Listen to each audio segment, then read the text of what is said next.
Alors, nous sommes donc un peu après l'année moins 316 avant l'ère vulgaire, c'est-à-dire que nous sommes dans les années 3450, 3460 après la création du monde. Et Alexandre le Grand, qui a conquis pratiquement tout le monde civilisé, vous vous rappelez, on en a parlé dans le cours précédent, et va être assassiné. Il a 36 ans, il a commencé sa conquête à l'âge de 19 ans, il n'a pas terminé la conquête, il n'est pas retourné chez lui jouir de sa victoire comme il le désirait. Entre-temps, sur le chemin du retour, il a été empoisonné, il a été assassiné, et là, les Diadoques, qui sont les grands généraux, les très puissants généraux avec une puissance extraordinaire politique et militaire à cette époque-là, vont se partager ce magnifique empire. Et on va retrouver un certain Cassandre qui va prendre l'origine de l'empire, c'est-à-dire la Grèce et la Macédoine. On va trouver un Lysiaque qui prendra la Turquie, une partie de la Turquie, une partie de la Bulgarie, et un certain Épire qui prendra une toute petite partie de l'empire, c'est l'Albanie actuelle, et finalement deux qui vont nous intéresser, nous les Juifs, vont se partager une grande partie de l'empire. Il s'agit de Ptolémée, celui que dans la Torah on appelle, dans le Talmud on appelle Talmaï. Et Ptolémée, lui, va prendre l'Égypte, va prendre une partie de la Turquie et prendra tout le territoire d'Éretz Israël, de la terre d'Israël. Et puis, son concurrent légendaire, Ptolémée, lui, est d'après certaines sources, un demi-frère d'Alexandre, mais c'est surtout parce qu'il était un général très puissant, qui avait une armée fantastique qui le suivait, qu'il a pu s'imposer en tant que donc, roi, empereur d'une partie de l'empire d'Alexandre. Et puis il y a Séleucius qui prendra tout le reste de la Turquie, la Syrie, le Liban, l'Irak, l'Iran, l'Afghanistan, et une partie de la Russie, de l'ancienne Union soviétique actuelle, les pays musulmans de l'Union soviétique, c'est-à-dire le Turkménistan,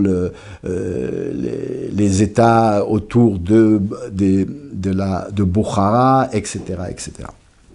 Donc c'est lui, le Séleucius, qui a le plus grand empire. Pour nous les Juifs, ce qui nous intéresse, c'est que nous sommes sous la botte de Ptolémée, de Talmaï. Ce Ptolémée, il va suivre, et avec beaucoup plus d'enthousiasme encore, l'intérêt, l'amour, la passion qu'avait Alexandre pour le judaïsme. Vous vous rappelez, dans le cours précédent, nous avons expliqué comment il avait été littéralement ébloui devant la splendeur, la magnificence du Beth Amikdash, de ce que représentait le judaïsme, et surtout du tzaddik de la génération qui était le Kohen Gadol, mais qui était aussi, nous l'avons pas dit la dernière fois, mais nous le disons ici, qui était le chef du Sanhédrin, le Nassi, le prince du Sanhédrin, qui était en fait l'autorité suprême sur tous les plans en Israël, puisqu'à cette époque-là, il n'y avait pas de roi en Israël. Le pays était gouverné par un parlement spirituel qui était la grande assemblée, le Knesset Hagodola, où 120 tzadikim, 120 sages d'Israël, qui étaient tous des justes parfaits d'une valeur inestimable, ensemble présidaient à l'avenir et à la gestion de ce qui se passait en Eretz Israël, sous la férule d'un responsable, et comme durant pratiquement toute l'histoire du judaïsme, depuis le don de la Torah, un seul responsable qui est le pendant, qui est le correspondant de Moïse, de Moshe Rabbeinu dans sa génération. Et là, il s'agissait donc de Shimon HaTzadik. Après Shimon HaTzadik, il y aura le successeur de Shimon HaTzadik, Antignos Ish Socho, Antignos, qui est aussi un très très très grand tzaddik, et à son époque, Ptolémée Talmaï, donc ébloui par le judaïsme judéophile, comme on en a peu fait chez les princes, les rois parmi les non-juifs, va exiger que des sages lui traduisent la Torah, le texte de la Torah, en grec. Alors, il a envie de savoir quel est le secret de la sagesse divine, il veut connaître cette Torah et il demande qu'on la lui traduise en grec. Alors, il sait que la Torah n'est pas quelque chose qui est offerte à tous les peuples. Il sait que la Torah renferme des secrets et pour lui peut donner des pouvoirs extraordinaires sur le plan intellectuel et spirituel et d'espoir de gestion de la société. Et il va, pour être sûr de ne pas être trompé par le sage qui viendrait peut-être falsifier la traduction pour ne pas lui révéler tous les secrets que renferme le judaïsme, eh bien, il va convoquer 70 sages qu'il va assigner à résidence à Alexandrie, qui est sa capitale en Égypte. Alexandrie, c'était la ville qu'avait fait bâtir Alexandre le Grand lorsqu'il avait pris l'Égypte. Vous savez, il y a plusieurs Alexandries dans le monde. La plus célèbre est celle d'Alexandrie, qui est restée Alexandrie jusqu'à aujourd'hui en Égypte, sous la domination de Ptolémée. Alexandrie, c'était des villes que bâtissait l'empereur Alexandre lorsqu'il avait conquis une région, et il bâtissait une ville et il lui donnait son nom. Ptolémée habite dans cette ville, il assigne à résidence ces 70 sages qui arrivent et qui sont prisonniers de Talmaï finalement, chacun dans une demeure fermée où il ne pourra pas avoir de contact avec qui que ce soit. Ils sont séparés, ils sont divisés en 70 enceintes, et là ils devront prendre une Torah et la traduire, un rouleau de la Torah et le traduire en grec. Le miracle est que, bien que cette situation fut extrêmement dangereuse, parce que comment avoir la possibilité de traduire parfaitement, exactement les mêmes choses, eh bien, les sages d'Israël vont non seulement avoir les mêmes mots avec lesquels ils vont traduire le texte est exactement le même texte qui va sortir des 70 chambres où sont enfermés, assignés à résidence, ces sages d'Israël. Mais en plus de cela, les passages où l'on est obligé d'un petit peu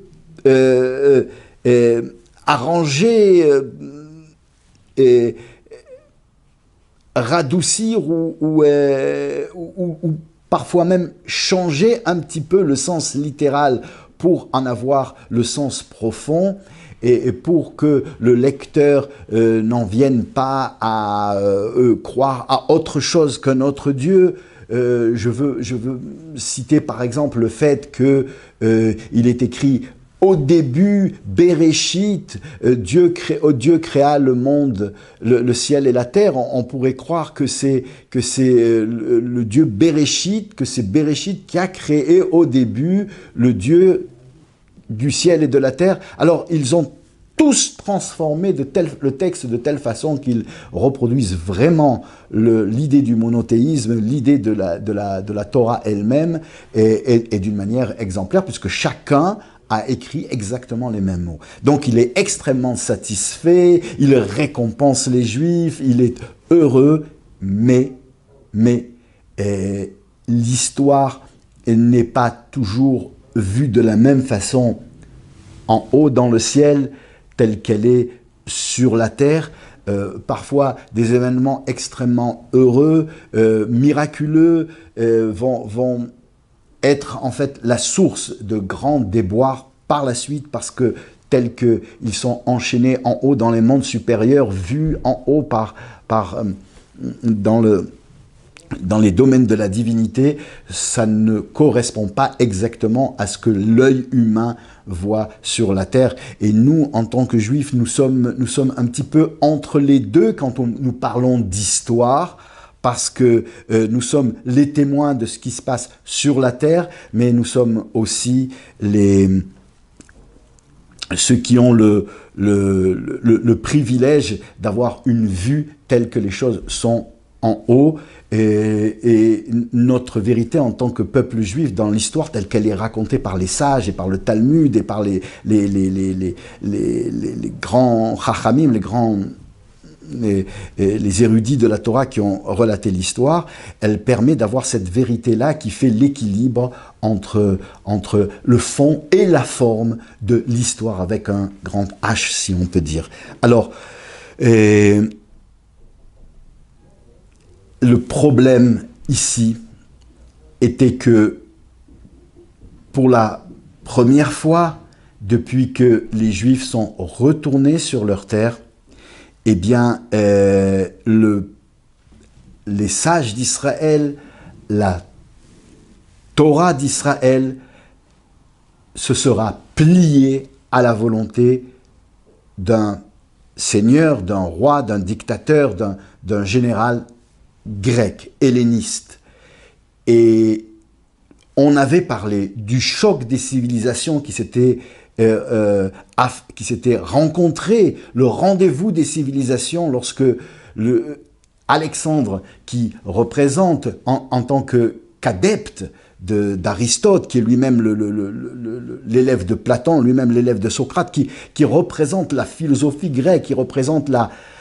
l'avenir que présente la civilisation, la culture de la Grèce antique à l'époque, qui est finalement, à l'époque, la civilisation moderne, la civilisation dans le vent, la civilisation qui prometteuse d'avenir, de technologie, de nouvelles découvertes, de nouvelles découvertes dans tous les domaines, du domaine de la science, de la technologie, rappelez-vous Pythagore, rappelez-vous Socrate, etc., jusqu'au domaine de la politique, avec la naissance d'idées de démocratie, etc., etc. C'est le monde moderne, c'est le monde de la civilisation, c'est le monde du futur, tel qu'il est vu sur la Terre, qui va s'affronter, qui va se donner rendez-vous avec Shimon HaTzadik, donc dans la génération d'avant, qui est finalement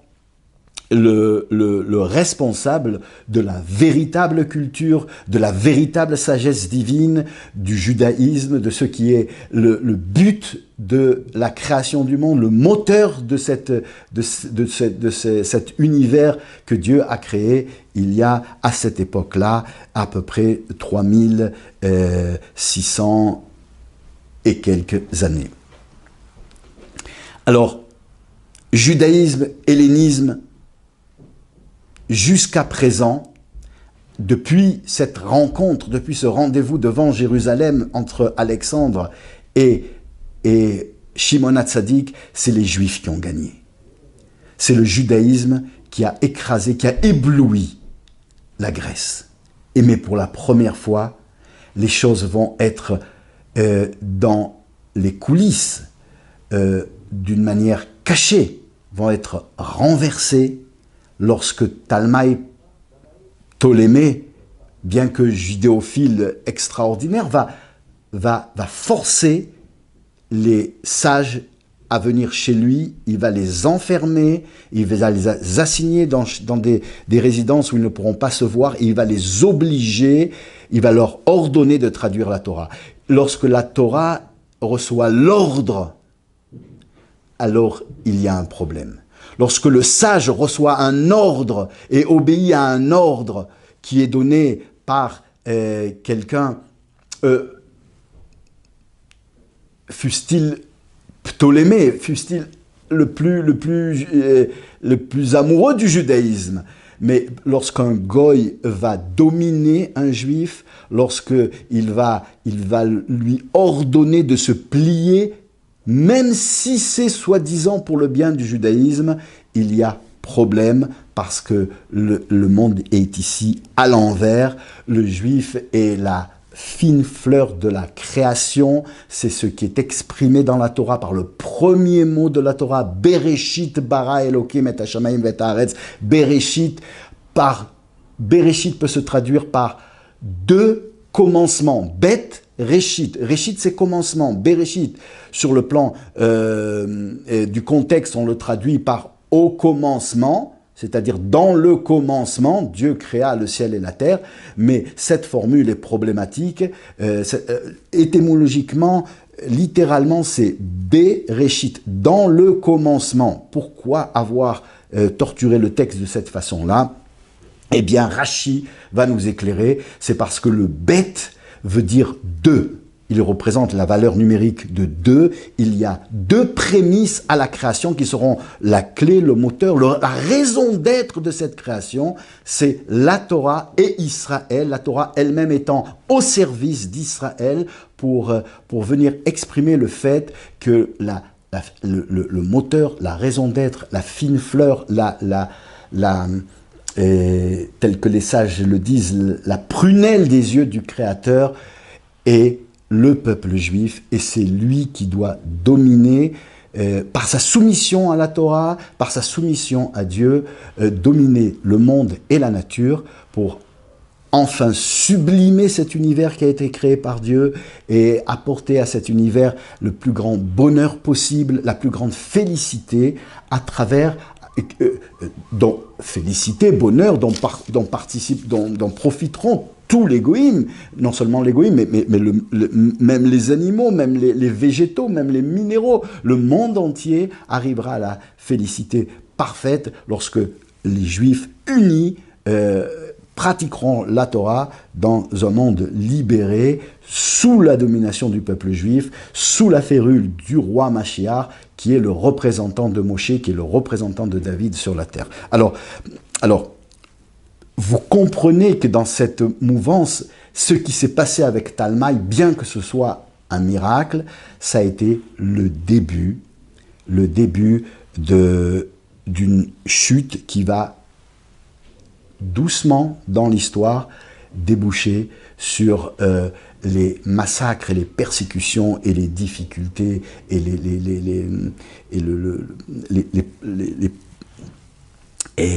les problèmes de toutes sortes que vont essuyer le peuple juif, durant les années qui vont suivre jusqu'au miracle de Hanouka. Mais ça, c'est pour le prochain cours. Nous en parlerons donc la prochaine fois si Dieu veut. Restez donc avec nous. À bientôt.